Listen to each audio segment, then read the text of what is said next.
Uttara দেয়াবাড়িতে milestone কলেজে একটি বিমান ক্রাশ করেছে।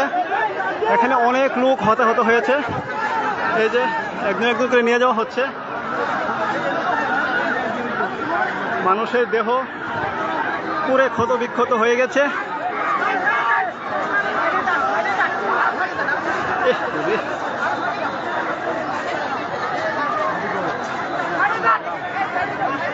সেনাবাহিনী এখন বের করে দিচ্ছে সবাইকে। বিমান ক্রাশ করেছে উত্তরা দেয়াবাড়ি মাইলস্টোন কলেজে। দৌড়ে এসে এখন আমার শরীর হাত পা কাঁপতেছে, তাই ফোনও কাঁপতেছে।